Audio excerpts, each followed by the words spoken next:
仅需200出头的价格就能够体验到空间音效，而且还是般入耳式的蓝牙耳机，同时主动降噪和 Harris 小金标全给你安排上了，像这种情况可不多见。那么这款来自绿联的 H6 Pro 蓝牙耳机有什么样的魅力呢？一起来随我看看吧。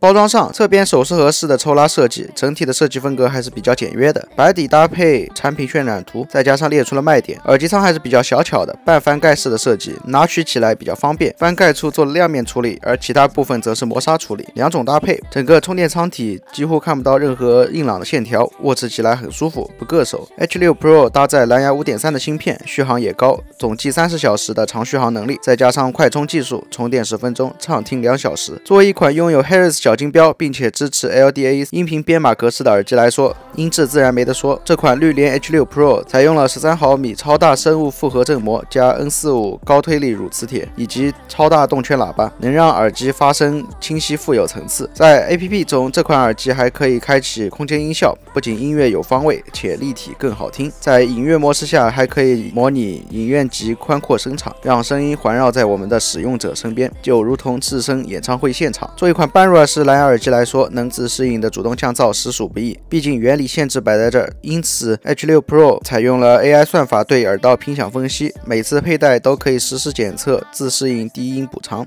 从而减少佩戴漏气带来的音质损失。通话方面，这款 H6 Pro 同样表现出色，它具有6麦克风自适应通话降噪新技术，采用自适应 ENC 通话降噪抗分滤噪，可精准捕捉人声，让使用者可以尽享高清通话效果。那么总的来说，这款绿联 H6 Pro 用200元出头的价格，为喜爱半入耳式蓝牙耳机的小伙伴带来了功能上的盛宴，不仅有小金标以及 LDAC 编码，还有主动降噪和 AI 消噪，就连 APP 上的玩法也很多，能够开启空间音效游戏模式，还可以调节 EQ 音效。那么这款耳机你觉得怎么样呢？满分10分的话能给几分？欢迎留下评论，我们下期再见。